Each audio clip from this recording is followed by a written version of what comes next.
Hello दोस्तों, welcome back in today's session. दोस्तों, कई लोगों को लगता है कि बस कुछ लोग सोचते हैं कि बस 4-5 दिन के अंदर इंग्लिश सीख ली जाए। मतलब कुछ लोगों को इंग्लिश सीखने की इतनी जल्दी है कि वो इंतज़ार ही नहीं करना चाहते। लेकिन क्या ऐसा प्रैक्टिकली पॉसिबल है?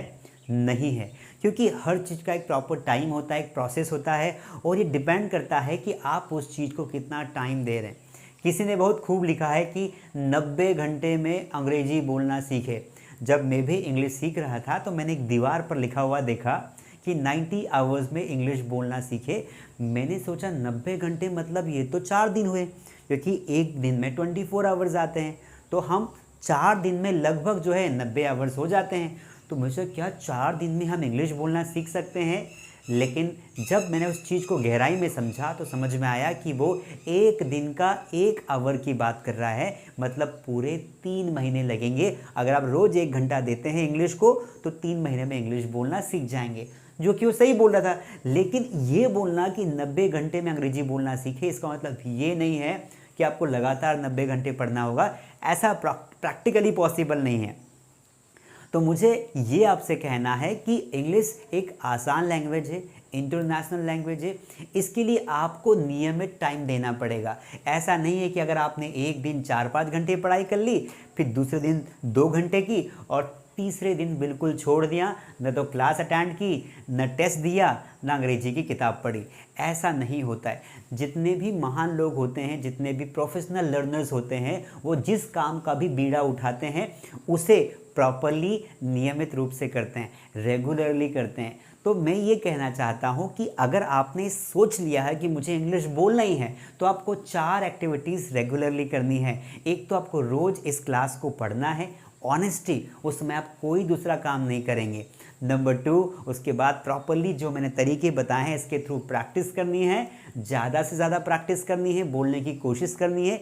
चाहे आपका कोई साथ दे या ना दे, खुद से बातें तो हम कर ही सकते हैं। दीवारों से बातें करिए, पेड़ों से बातें करिए, लेकिन प्रैक्टिस करिए। तीसरा, आपको इंग्लिश को सुनना है।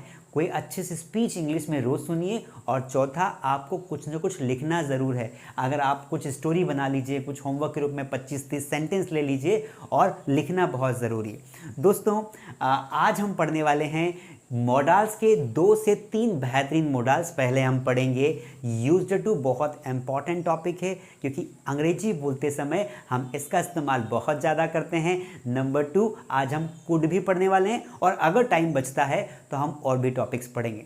दोस्तों, एक बात मैं आपको स्टार्टिंग में बता दूं, कई लोगों को ऐसा हो सकता है, ऐसा लगे कि सर मॉडल्स तो 10 से 12 होते हैं, हम 1 घंटे में सारे मॉडल्स कवर कर सकते हैं। I agree with you, but remember one thing कि अगर मुझे ऐसे ही आपको इंग्लिश पढ़ानी होती कि 1 घंटे में टेंसेस सीखो, 1 घंटे में मॉडल सीखो, 1 घंटे में सारे प्रेपोजिशन सीखो, याद कितना रहता है। चूँकि हम जल्दी करते हैं ना, और सब कुछ जल्दी करना चाहते हैं, इसलिए वो कभी हमारे पास आ ही नहीं पाता है। हम पढ़ तो लेते हैं, उस समय हम हाँ हाँ भी कर देते हैं, लेकिन बाद में कुछ याद नहीं रहता। इसीलिए मैं क्या करता हूँ, मेरी पर्सनली मेथड है कि चीज़ों को आराम से पढ़े और डीप में पढ़े ताकि वो लंबे समय तक याद रहे। इंग्लिश को ऐसा पढ़ो कि आप लोगों को पढ़ा सको। और मैं चाहता हूँ कि आप सिर्फ इंग्लिश के स्पीकर ना बने, इंग्लिश के टीचर भी बने, क्योंकि मास स्टडी लाया है आपके लिए एक टीचर बनने का, इंग्लिश सीखने का प्रोग्राम। मैं हूँ कमलेश यादव, आपका ट्यूटर, और today I am going to teach you how to use used to in our daily English language. मान लो आपको कुछ सेंटेंस बोलना हो कि मैं बचपन में मेरे दोस्तों के साथ मस्ती किया करता था। अगर आपको बोलना हो कि मैं साइकिल से स्कूल जाया करता था, हम इस पेड़ पर चढ़ा करते थे, है ना। जैसे 2 बूढ़े बात करें तो क्या बोलेंगे वो, हम जब जवान थे ना तो हमारी जवानी में हम सीधे पेड़ों पर चढ़ जाते थे। मैं अपने दोस्त से इंग्लिश में बात किया करता था। तो कोई काम किया करता था, उसके लिए हम अंग्रेजी में किसका इस्तेमाल करते हैं? यूज्ड टू का इस्तेमाल करते हैं। चलिए इसको पढ़ते हैं डिटेल्स में। देखिए, इसका जो इस्तेमाल होता है हम 2 चीज़ें बताने के लिए करते हैं। एक तो चीज़ नंबर 1 है, वो है आपकी पास्ट की हैबिट। तो अगर आपको पुरानी कोई आदत बतानी हो तो आपको क्या बतानी पड़ेगी? पास्ट की हैबिट।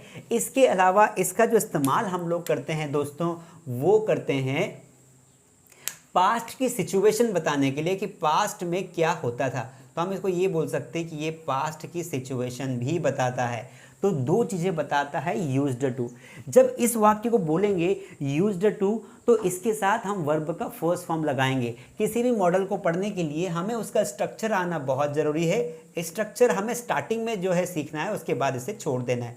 तो ये हमने लिखा यूज्ड टू, वर्ब की फर्स्ट फॉर्म, देन आ जाता है लास्ट में आपका ऑब्जेक्ट। ध्यान रखना है जब भी किसी सेंटेंस के स्ट्रक्चर में टू आता है तो टू के बाद हमेशा वर्ब की फर्स्ट फॉर्म ही आती है। क्या आती है? हमेशा वर्ब की फर्स्ट फॉर्म ही आती है। मैं कुछ सेंटेंसेस यहाँ पर लिख रहा हूँ और आपको यहाँ पर कन्वर्ट करके दिखा रहा हूँ। जैसे मैंने कहा कि यहाँ पर देखिए,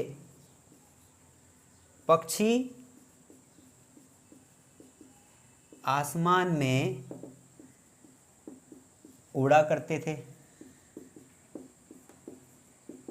अब इस वाक्य को आप देखिए, मैंने एक सेंटेंस लिखा है, पक्षी आसमान में उड़ा करते थे। जैसे मान लो आपके ग्रैंडफादर है और आपको सिचुएशन बता रहे हैं कि बेटा जब हमारे ज़माने में ना पक्षी आसमान में उड़ते थे, क्योंकि अभी मॉडर्न टेक्नोलॉजी आ गई है, आने वाले समय में क्या आ जाएंगे, वो ड्रोन्स आ जाएंगे ना, ड्रोन्स, तो पक्षी को तो भागना पड़ेगा सिटियों से।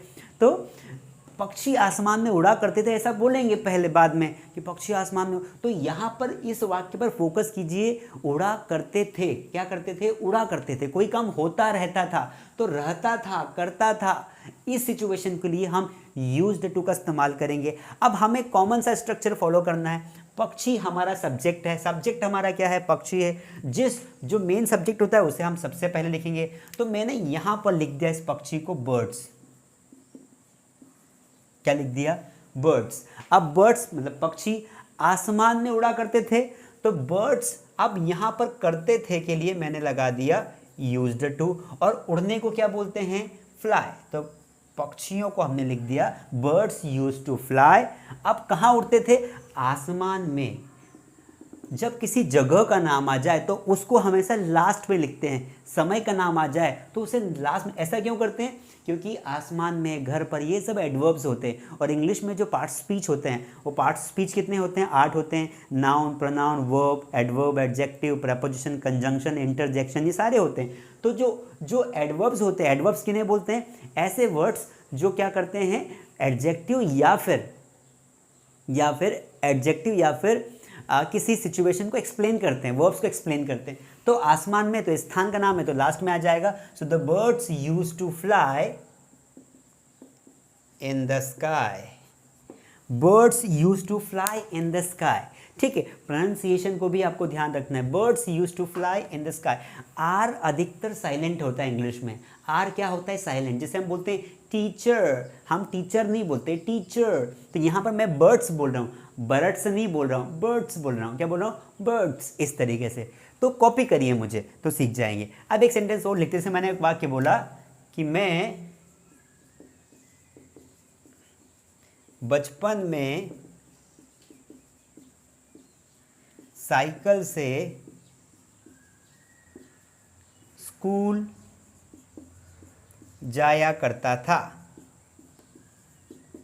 मैं बचपन में साइकिल से स्कूल जाया करता था। हम पास्ट की हैबिट बता रहे। क्या बता रहे? पास्ट की हैबिट, पुरानी आदत, या फिर एक पास्ट की सिचुएशन बता रहे कि ऐसा हम उस समय करते थे। तो यहाँ पर सब्जेक्ट क्या है हमारा? मैं। तो हम क्या बोलेंगे? आई। क्या बोल दिया? आई। अब आई के बाद सीधा क्या लगा देंगे? Used to. मार्कर नहीं चल रहा है, एक बार चलाने के देखते हैं कितना चल पाता है। I used to. और जाने को बोलते हैं गो, तो go to. I used to go to. कहाँ जाते थे भाई? तो आप स्कूल जाते थे। I used to go to school. किससे जाते थे? साइकिल से। तो आप बोलेंगे ऑन साइकिल। यहाँ प्रेपोजिशन का सही इस्तेमाल करना है, ऑन साइकिल। ठीक है, साइकिल के पहले ऑन लगाते हैं, क्योंकि दो पहिया वाहनों के लिए ऑन लगाते हैं। बाइक पर जाते तो ऑन द बाइक होता है, बाय बाइक नहीं होता है। बाय बस होता है, बाय ट्रेन होता है, बाय प्लेन होता है, लेकिन साइकिल के लिए ऑन लगाएंगे। तो I used to go to school on cycle. आप कब जाते थे? बचपन में। ये एडवर्ब है तो लास्ट में लिखो in childhood. In childhood I used to go to school in my childhood. मैं बचपन में स्कूल जाया करता था। हम ब्लू पेन से ही लिखते हैं क्योंकि this pen is not working, so let it be. इसको हटा देते हैं। चलिए एक और सेंटेंस लिखते हैं। वह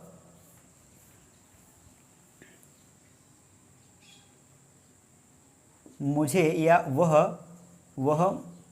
वह मुझ पर मुस्कुराया करती थी या मुझे देखकर मुस्कुराती थी, मुस्कुराया करती थी। अब ये सेंटेंस देखिए, करती थी तो क्या करेंगे, वह मुझ पर मुस्कुराया करती थी, तो लड़की है तो शी लगाएंगे। शी यूज्ड टू स्माइल, मुझ पर के लिए बोलेंगे एट मी। ध्यान रखना है, एट का इस्तेमाल टाइम के लिए भी करते हैं और किसी व्यक्तियों के लिए भी करते हैं। तो वाक्य क्या बना, वह मुझ पर मुस्कुराया करती थी, she used to smile at me, मतलब मुझे देखकर मुस्कुराती थी वो। अब ऐसे बहुत सारे वाक्य होते हैं, आप भी बना सकते हैं। जैसे हम साथ में क्रिकेट खेला करते थे, हम साथ में क्रिकेट खेला करते थे, हम साथ में क्रिकेट खेला करते थे।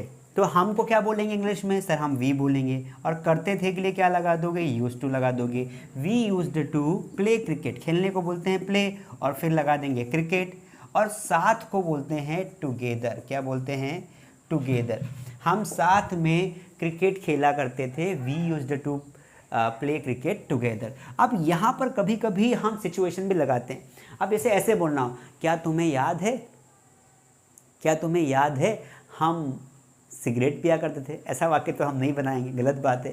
तो क्या तुम्हें याद है हम बचपन में झगड़ा किया करते थे, ये वाला वाक्य बनाते हैं। ठीक है, तो एक बड़ा वाक्य देखिए यहाँ पर, इसको हटा देते हैं। ये सेंटेंस 1 था, ये 2 था, ये 3 था, ये 4 था। क्या, 5वां सेंटेंस है, क्या तुम्हें याद है हम झगड़ा किया करते थे। क्या तुम्हें, जैसे हमको कुछ दोस्त मिलते तो हम क्या बोलते, तुम्हें याद है हम झगड़ा किया करते थे। तो जैसे करते थे शब्द आया, दिमाग में क्या आना चाहिए, यूज्ड टू आना चाहिए। तो यहाँ पर ये जो वाला वाक्य है ना, ये एक प्रेजेंट का वाक्य है। तो ये क्या तुम्हें याद है, इसको बोलते हैं डू यू रिमेंबर। ये इस तरीके से बोलते हैं, डू यू रिमेंबर। कुछ सेंटेंस इंग्लिश में ऐसे होते हैं दोस्तों, जिनके लिए हमें ये पढ़ाई लिखाई की ज़रूरत नहीं पड़ती है, हमें वो बचपन से याद होने चाहिए। जैसे क्या तुम्हें याद है, डू यू रिमेंबर। क्या तुम मुझे जानते हो, डू यू नो मी। क्या तुम बिज़ी हो, आर यू बिज़ी। तो ये सेंटेंसेस हमें सुनकर भी हम इन्हें याद कर सकते हैं या बोल सकते हैं, इनके लिए इस स्ट्रक्चर पढ़ने की नीड नहीं है। तो डू यू रिमेंबर, क्या तुम्हें याद है हम झगड़ा किया करते थे, तो इसे बोलेंगे वी यूज्ड टू फाइट। इस तरीके से वी यूज्ड टू फाइट।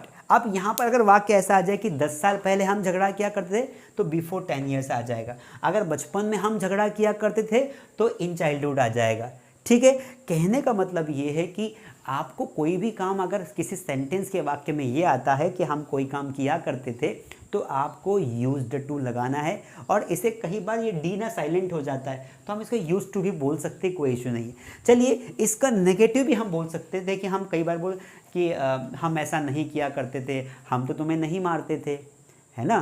तो कोई काम नहीं किया करते थे, इसका इस्तेमाल यूज्ड टू के लिए बहुत कम होता है, कंपलसरी नहीं है। क्योंकि कुछ लोग इसे गलत मानते हैं कि यार जब कोई काम करते ही नहीं थे तो फिर हम यूज्ड टू से वाक्य भी क्यों बनाएं। लेकिन चूंकि हम लोग प्रैक्टिस कर रहे हैं, इसलिए प्रैक्टिस के दृष्टिकोण से हम बना लेते हैं। वैसे इंट्रोगेटिव वाक्य इसका बनाया जाता है। इंट्रोगेटिव में बोलते थे क्या तुम वहाँ जाया करते थे, तो वो वाक्य कैसे बनेगा, तो उसके 2 तरीके हैं। एक तो हमारा ये जो खुद मॉडल है, इसको हम आगे ले जा सकते हैं यूज्ड को, या फिर हम इसे डिड नॉट से बना सकते हैं। कैसे बना सकते हैं मैं आपको एक बार दिखा देता हूँ।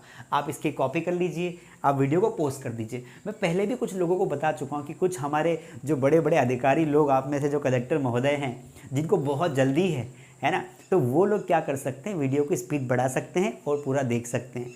अगर आपके पास समय है, आपने सोच लिया कि नहीं सर भले 2 घंटे लग जाए, आराम से पढ़ेंगे, प्रॉपर नोट्स बनाएंगे, प्रैक्टिस करेंगे, तो फिर आप आराम से पढ़ो। लेकिन जिनको जल्दी है, नीचे स्क्रीन पर क्लिक करेंगे तो 3 ऑप्शन खुलते हैं, क्वालिटी और स्पीड। स्पीड बढ़ा सकते हैं आप, ठीक है।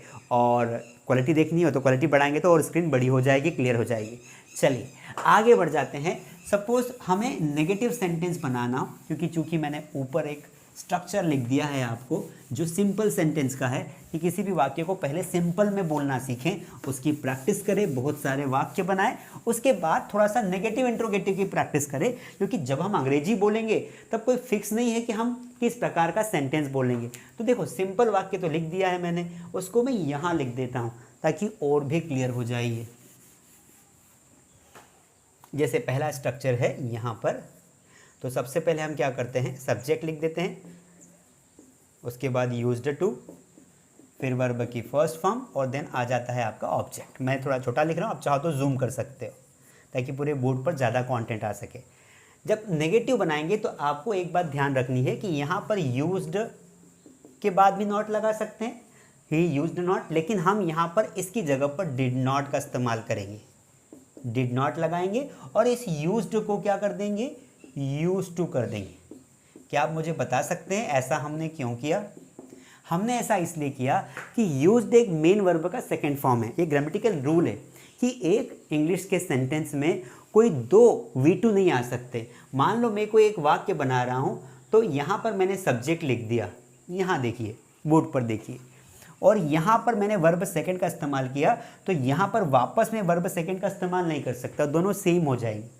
इसलिए अगर ये वर्ब सेकंड है तो या तो इसको वर्ब की फर्स्ट फॉर्म बना दो, या इसको वर्ब की सेकंड फॉर्म बनाना है तो इसको वर्ब की फर्स्ट फॉर्म बना दो, तो चलेगा। ठीक है। उसी प्रकार यहाँ पर मैंने नेगेटिव बनाने के लिए यूज्ड के बाद नॉट नहीं लगाया, क्योंकि यूज एक मेन वर्ब है जिसका मतलब होता है उपयोग करना, है ना। तो इसके बाद नॉट नहीं लगा सकते, क्यों? क्योंकि मेन वर्ब के बाद वाक्य में नॉट नहीं लगाया जाता है। जैसे हम बोलते हैं मैं स्कूल जाता हूँ, तो हम ऐसा बोलते हैं मैं स्कूल नहीं जाता हूँ, तो आप क्या बोलते हो, आई गो नॉट स्कूल बोलते हैं क्या? आई गो नॉट स्कूल बोलते हैं।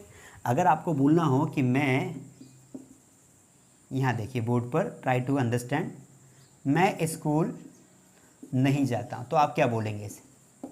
क्या ऐसा बोलेंगे, आई गो नॉट स्कूल? क्या ये सही वाक्य है, आई गो नॉट? आप बोलेंगे नहीं सर ये वाक्य ही गलत है। सही वाक्य क्या होगा, ये गलत वाक्य है। सही वाक्य होगा I do not go to school.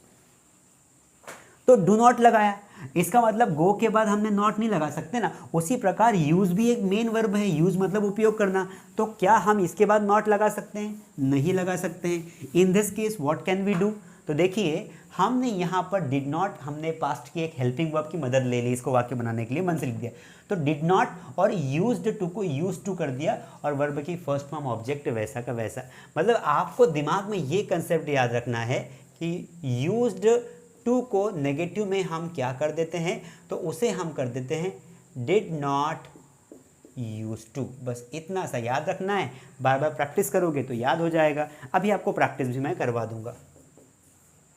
Interrogative वाक्य में हम हेल्पिंग वर्ब को आगे ले आएंगे। हमारी हेल्पिंग वर्ब हमने डिड मान ली है, तो डिड प्लस सब्जेक्ट, सब्जेक्ट यहाँ पर, अब डिड यहाँ आ गया, नॉट लगाना नहीं है क्योंकि सिर्फ इंटरोगेटिव है, तो यहाँ पर हमने लगा दिया यूज टू और वर्ब की फर्स्ट फॉर्म, देन हमने लगा दिया ऑब्जेक्ट। वही घिसा पीटा पैटर्न जो मैं रोज आपके सामने डिस्कस करता हूँ, वही आज भी कर रहा हूँ कि इंट्रोगेटिव नेगेटिव के वाक्य कैसे बनाए जाते हैं। चूंकि यहाँ पर देखिए दो पैटर्न है, इंट्रोगेटिव और नेगेटिव, इसलिए मैंने डिड लिखा यहाँ पर सब्जेक्ट लिखा, फिर यहाँ पर नॉट भी लगा। यहाँ नहीं लगाया, क्यों? क्योंकि यहाँ पर सिर्फ इंट्रोगेटिव था, यहाँ पर नेगेटिव ही, प्रश्नवाचक नकारात्मक वाक्य है, इसलिए नॉट लगाया।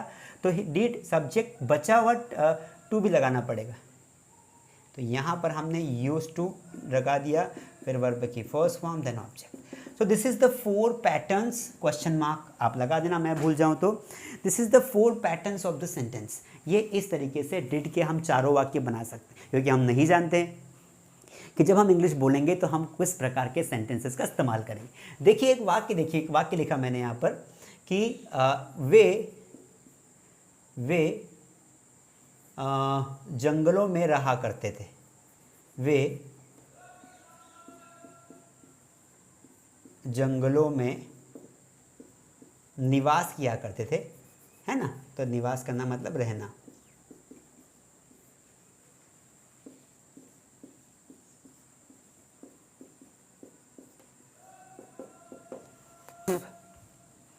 वे जंगलों में निवास किया करते थे।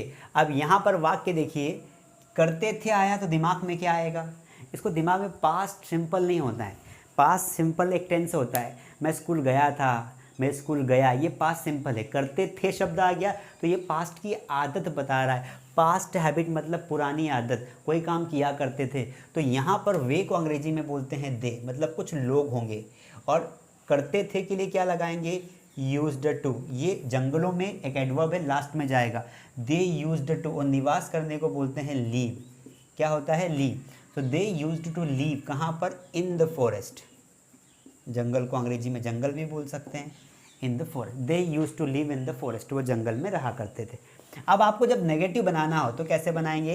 तो दे, और ये यूज्ड नॉट टू करने के बजाय आपको यहाँ पर नेगेटिव में क्या कर दोगे? ये देखिए ऊपर देखिए, did not use to. So they did not use to live in the forest. They did not use to live in the forest. अब यहाँ पर क्या करना है? इंट्रोगेटिव बनाए। क्या वो जंगलों में रहा करते थे? जैसे हम बोलते ना, हमने किसी से पूछ लिया क्या तुम वहाँ जाया करते थे, क्या तुम उसका पीछा किया करते थे, है ना? तो आंसर में नहीं भी हो सकता है, हाँ भी हो सकता है, लेकिन प्रश्न पहले प्रश्न पूछना सीखो। अगर कोई प्रश्न सिंपल से स्टार्ट हो रहा है, क्या से स्टार्ट हो रहा है, हिंदी में जो क्या से प्रश्न स्टार्ट होता है ना, उसमें हमें WH वर्ड्स की नीड नहीं होती, हम सीधा हेल्पिंग वर्ब का इस्तेमाल करके वाक्य बना सकते हैं। तो यहाँ पर हमने लगा दिया डिड। डिड दे, क्या वे use to, did they use to live in the forest, क्या वो जंगलों में रहा करते थे? इस तरीके से वाक्य बनाए। Did they use to live in the forest, ये हमने वाक्य बनाया। अब एक और वाक्य देखिए, क्या वो जंगलों में नहीं रहा करते थे? Did they not use to live in the forest. इस तरीके से हमने वाक्य को बना दिया, ठीक है। तो ये 4 वाक्य देखिए, चारों वाक्य इस पैटर्न के हैं। अब कुछ प्रैक्टिस हो जाए, जैसे हमने कहा कि मैं खेतों में काम किया करता था, तो I used to work in the field. Field भी बोलते हैं खेत को, फार्म भी बोलते हैं। वह मुझे पीटा करते, जैसे हम बोलते ना बच्चों के सामने कि तुम तो कुछ भी नहीं हो, हमारे पिताजी हमें पीटा करते थे। So our father used to beat us, पीटने को बोलते बिट, जान से मारने को बोलते किल। आपको वर्ब्स भी ज़्यादा से ज़्यादा याद होनी चाहिए। ज़्यादा से ज़्यादा वर्ब्स याद करने के लिए व्हाट विल यू डू, आपको जाना है नोट्स में। मास स्टडी पर जो वीडियो क्लासेस है उसके नीचे नोट्स अवेलेबल है, वहाँ पर वर्ब्स का चार्ट भी आपको मिल जाएगा। तो कृपया करके कम से कम 300-400 वर्ब्स याद कर लीजिए, उनके सभी फॉर्म याद करिए, तो आपके लिए बहुत बेनिफिशियल होगा। और वर्ब्स को याद करना कैसा है, आप उनको बस पढ़ते रहिए, बार बार पढ़ोगे, उनके हिंदी मीनिंग देखोगे, तो this will help you a lot. तो अब एक वाक्य लेते हैं, जैसे मैंने कहा कि एक इंट्रोगेटिव प्रश्न पूछते हैं, क्या तुम खाना पकाया करते थे? Did you use to cook food, क्या तुम गाना गाया करते थे? Did you use to sing a song, क्या तुम नाचा करते थे शादियों में? Did you use to dance in the marriage. तो इस तरीके से आप बहुत ही ज़्यादा सेंटेंसेस बना सकते हैं। चलिए, let me drink water.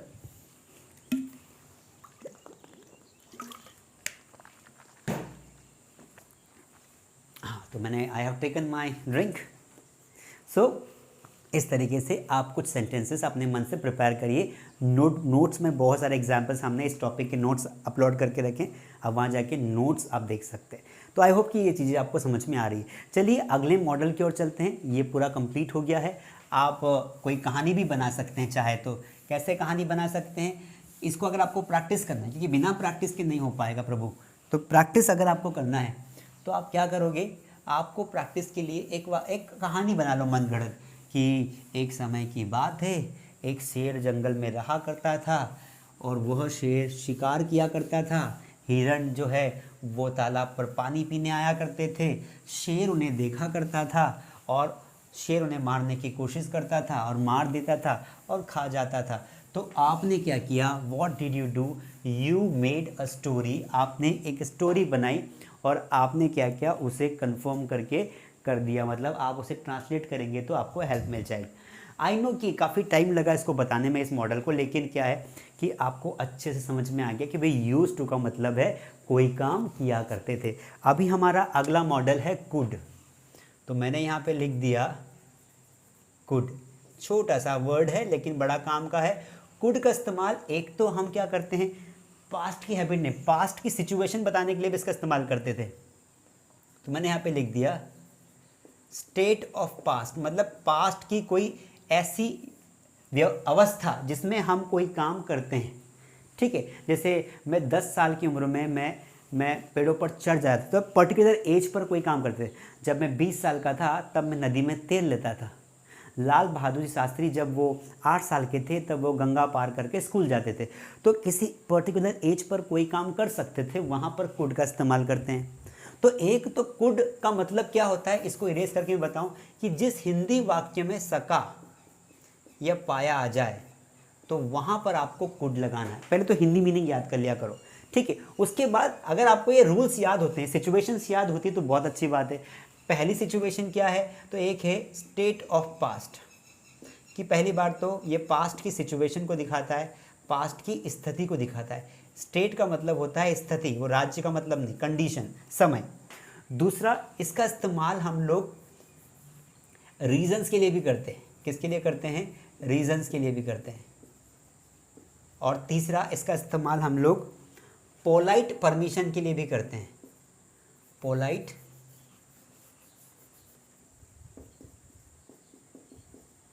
Permission के लिए भी करते हैं। आप बोलोगे सर पोलाइट परमिशन के लिए तो हम मे का इस्तेमाल करते हैं, मे का भी करते हैं, कुड का भी करते हैं, वुड का भी करते हैं, विल का भी करते हैं। बस परमिशन लेने के लिए हम मॉडल्स का इस्तेमाल कर लेते हैं। तो रीज़न का मतलब होता है जब हमें कारण बताना हो, आगे बताऊंगा डिटेल में। और पोलाइट परमिशन का मतलब होता है जब हमें किसी से निवेदन करना हो। तो निवेदन के लिए भी हम लोग जो है हम लोग कुड का इस्तेमाल कर सकते हैं। तो कुड के इस्तेमाल बहुत सारे होते हैं, और भी इस्तेमाल होंगे तो मैं आपको आगे बता दूँ। और मुझे ये बताओ कि अगर आपको ये बोलना हो कि मैं तुम्हारी वजह से अंग्रेजी बोल पाया, तो इस वाक्य को कैसे बनाएंगे। मैं तुम्हारी वजह से अंग्रेजी बोल पाया, मैं तुम्हारी वजह से 12वीं पास कर सका, वह अपने पिताजी की वजह से चुनाव लड़ सका।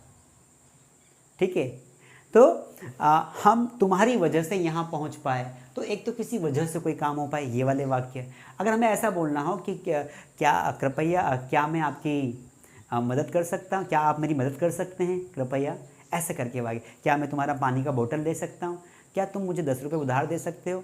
तो यहाँ पर भी हम जो है कुड का इस्तेमाल करेंगे। तो वेरियस एक्टिविटी है। सबसे पहले कुड का कोई भी वाक्य बनाएंगे तो हमें एक कॉमन स्ट्रक्चर ध्यान रखना है, वो है सब्जेक्ट। उसके बाद हम लगा देंगे कुड, फिर वर्ब की फर्स्ट फॉर्म, क्योंकि सारे मॉडल्स में वर्ब की फर्स्ट फॉर्म आती है। तो कुड प्लस सब्जेक्ट, ये कुड है, CO है, ध्यान रखना है ना, अगर थोड़ा कर्सों में ध्यान रखना। Could,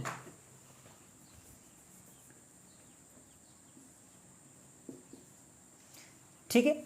could plus subject plus V1 plus object, ये हमारा वाक्य हो गया। एक वाक्य बना के पहले देखते हैं। पहले हम सकाया पाया वाला वाक्य देखते हैं। वह स्कूल जा सका, बहुत सिंपल वाक्य, मैंने इसको कुछ भी नहीं किया है। वह स्कूल जा सका, तो वाक्य क्या बनेगा, सका आया तो क्या दिमाग में आया, कुड आया। वह लड़का है तो क्या बोलेंगे, ही, और सका के लिए क्या लगा दिया आपने, कुड। ही कुड वर्ब की फर्स्ट फॉर्म गो, और गो के बाद हमेशा टू आता है, तो he could go to school. तो ये हमारा सेंटेंस है, he could go to school, वह स्कूल जा सका। ठीक है, अब मैंने कहा था कि हम एक स्थिति बता रहे हैं। एक और वाक्य से बनता है कि जब वह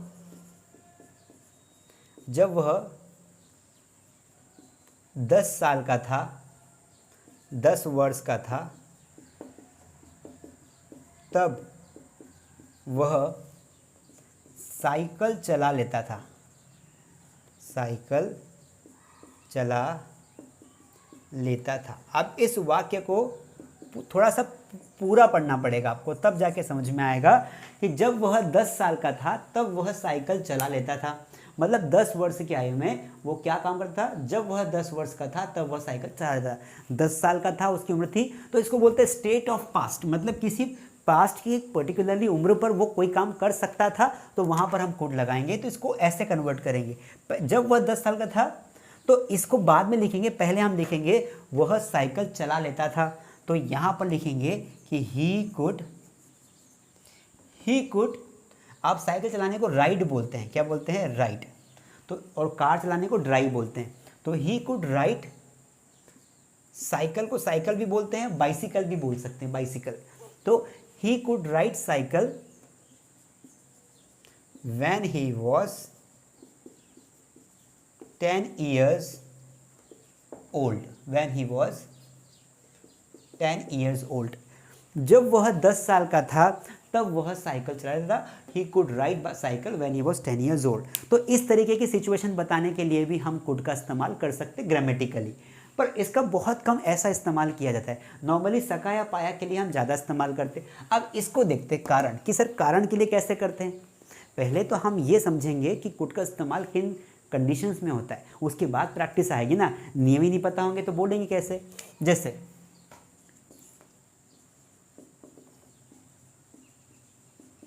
मैं तुम्हारी वजह से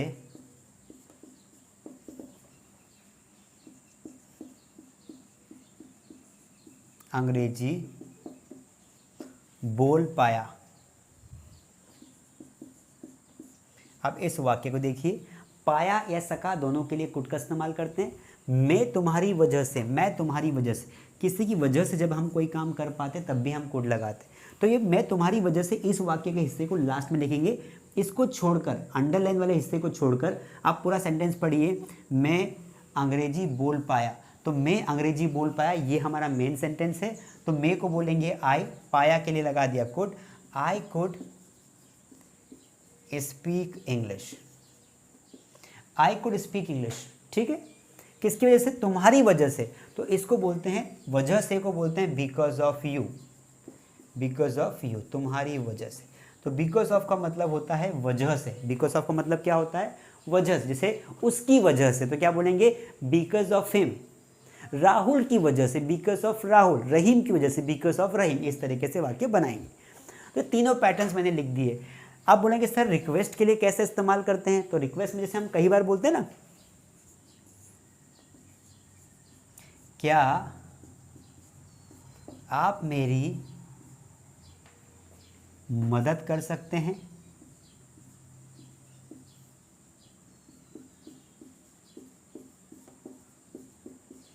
क्या आप मेरी मदद कर सकते हैं। अब यहाँ पर दोस्तों दो सिचुएशन है। सिचुएशन नंबर 1 कि हम इस वाक्य को कैन से भी बना सकते हैं, कैन यू हेल्प मी। ठीक है, लेकिन कुड से भी बना सकते हैं। तो कुड से कैसे बनाएंगे, जहाँ पर हम इंटरोगेटिव वाक्य में यहाँ पर कैन लगाते हैं वहाँ पर कुड लगा दो। मीनिंग और पोलाइट होगा, वाक्य को और हम्बल बना देगा। Could you please help me. आपने क्या किया कि जब कुड लगाते हैं ना, तो अब यहाँ ध्यान देंगे तो कुड के साथ मैंने मन से क्या लगा दिया, प्लीज़ लगा दिया। Could you please help me, मतलब कुड के साथ प्लीज़ आता है।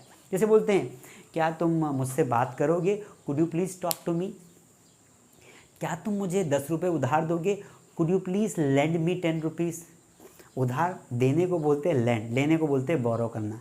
अगर मैं पैसे ले रहा हूँ तो मैं बोरो कर रहा हूँ, है ना, BORROW। और अगर मैं पैसे उधार दे रहा हूँ तो लैंड कर रहा हूँ। ठीक है, तो ध्यान रखना है। तो क्या तुम मुझे पानी दे सकते हो, could you please give me water.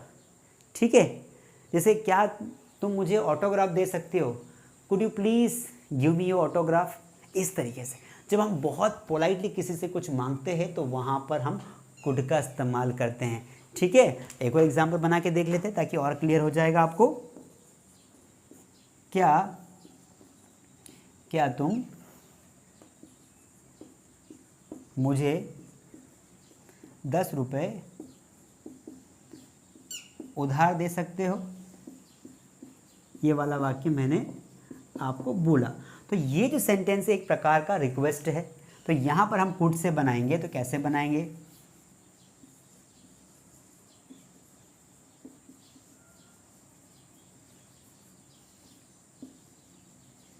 Could you please, और उधार देने को इस पर फोकस करें, लैंड बोलते हैं, LEND लैंड। लैंड मी 10 रुपीज़। तो वाक्य को देखिए, इसमें प्रश्न है, इसमें क्या है, प्रश्न है, could you please land me 10 rupees. तो लैंड का मतलब होता है उधार देना। I hope you understand guys. तो इस तरीके से कुड की हम नेगेटिव भी बना सकते हैं। जैसे मान लो आपको बोलना है, हम किसी पे आरोप लगाते हैं ना कि मैं तुम्हारी वजह से जो है ना अच्छा इंसान नहीं बन पाया, ऐसा बोलना हो तो आप कुड नॉट का इस्तेमाल कर सकते हैं नेगेटिव सेंटेंस में, तो वो भी आपको हेल्प करेगा। तो इन सेंटेंसेस की प्रैक्टिस तो करनी पड़ेगी। ठीक है, देखिए आगे बढ़ने की कोशिश करते हैं। जैसे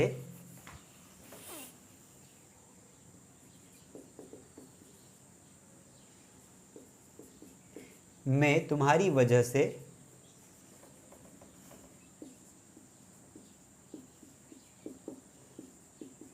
बस नहीं पकड़ पाया, बस नहीं पकड़ पाया। आप इस वाक्य को बनाओ, मैं तुम्हारी वजह से बस नहीं पकड़ पाया। अब यहाँ पर देखिए, तुम्हारी वजह से बस नहीं पकड़ पाया मतलब कोई काम किसी की वजह से हुआ नहीं, सकाया पाया लास्ट में आया तो दिमाग में कुड आना चाहिए। मैं आपको बार बार यही बोलने की कोशिश कर रहा हूँ कि करता था आए तो आपके दिमाग में यूज्ड टू आना चाहिए, सकाया पाया आए तो आपके दिमाग में कुड आना चाहिए। अगर किसी वाक्य के लास्ट में सिंपली चाहिए आया तो दिमाग में शुड आना चाहिए, और किसी वाक्य में चाहिए ही आया तो दिमाग में क्या आना चाहिए, मस्ट आना चाहिए। तो ये कंडीशंस हमारे दिमाग में एप्लीकेबल करनी पड़ेगी, फिर ऑटोमेटिकली अंग्रेजी आने लगेगी। मे को बोलेंगे आई, तुम्हारी वजह से, इसको हम लास्ट में कर देंगे, बस नहीं पकड़ पाया ये मैटर करता है, तो I could not catch the bus because of you, तुम्हारी वजह से। इस तरीके से, जैसे इसका इंट्रोगेटिव वाक्य बनाना हो तो इस कुड को हम क्या ले आएंगे, आगे ले आएंगे। जैसे क्या तुम उसकी वजह से शादी नहीं कर पाए, शादी नहीं कर पाए। इस तरीके से, क्या तुम उसकी वजह से शादी नहीं कर पाए, इस वाक्य को कैसे बोलोगे, तो बहुत सिंपल है। देखिए, तो यहाँ पर हमने आगे कुड लगा दिया, could you not get married because of him, because of, उसकी वजह से, उसकी वजह से। तो उसको हम लड़का होगा तो हिम बोलेंगे, लड़की होगी तो हर बोलेंगे। तो could you not get married because of him, इस तरीके से। तो I hope are you getting me. कुछ प्रैक्टिस करते हैं, आप चाहो तो इसको उतार सकते हो, पोज करके लिख लीजिए। जैसे मैंने कहा कि मैं तुम्हारी वजह से समय पर स्कूल नहीं पहुंच सका, I could not reach at the school on time because of you.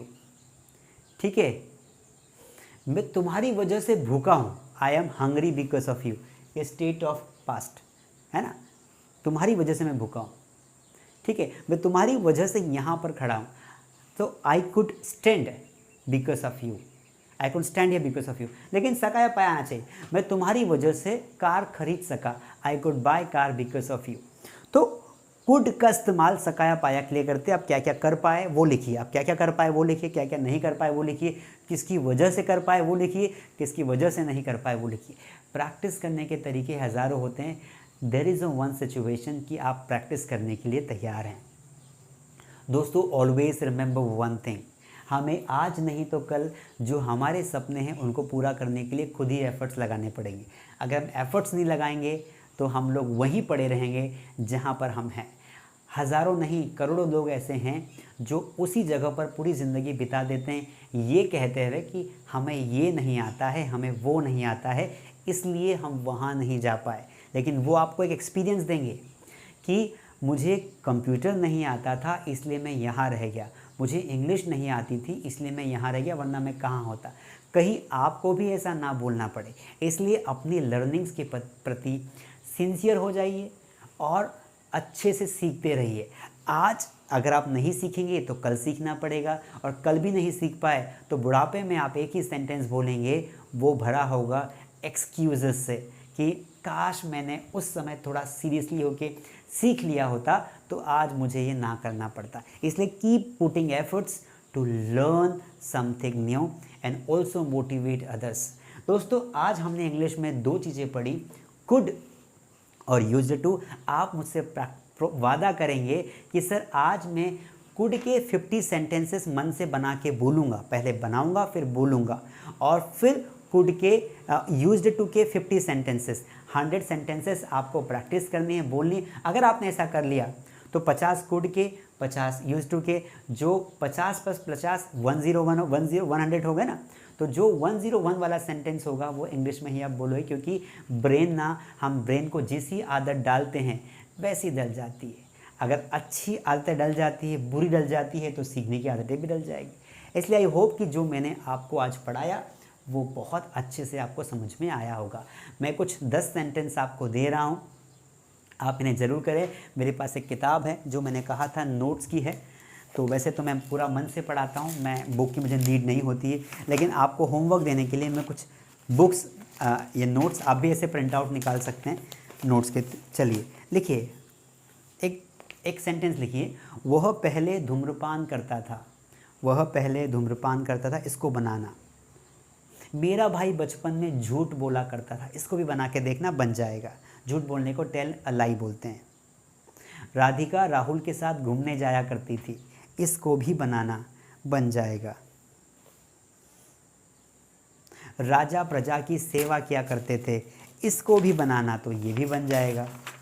ठीक है, ये बनाना पड़ेगा। अगला, अब कुड के कुछ सेंटेंसेस देता हूँ, बहुत अच्छे अच्छे सेंटेंसेस है। आगे, मैं 6 साल का था तब तैर सकता था, मैं 6 साल का था तब मैं तैर सकता था। अगला, मैं पार्टी की व्यवस्था नहीं कर सका, मैं पार्टी की व्यवस्था नहीं कर सकता। बहुत सारे सेंटेंस, हज़ारों की मात्रा में, आप प्रिंट निकलवा लेना इस बुक का। अगला, मैंने उससे पूछा कि क्या तुम यह कहानी पूरी कर सकते हो, मैंने उससे पूछा कि क्या तुम यह कहानी पूरी कर सकते हो, ये भी कुड से बनेगा। ठीक है, वे आज मुख्यमंत्री के कार्यालय नहीं पहुंच सके, वे आज मुख्यमंत्री के कार्यालय नहीं पहुंच सके। कुछ लोग सोच रहे होंगे सर ये बुक, ये नोट्स हैं जो मास्टरडी ऐप पर नोट्स के सेक्शन में अवेलेबल है। अगर आपको बुक के फॉर्म में चाहिए तो PDF बुक अवेलेबल है, उसे आप प्रिंट आउट निकाल कर बाइंडिंग करवा कर ऐसे 200 से 300 रुपये में रेडी करवा सकते हैं। चलिए, और कोई कन्फ्यूजन है तो कॉल कर सकते हैं। आई होप आज आपने 40 मिनट्स दिया तो ज़रूर नया सीखा होगा। सीखो ऐसा कि कभी भूल ना पाओ, उसके लिए ध्यान लगा के पढ़ना होता है। जो पढ़ाई करता है वही इतिहास बनाता है। Thank you so much. I will see you in the next class.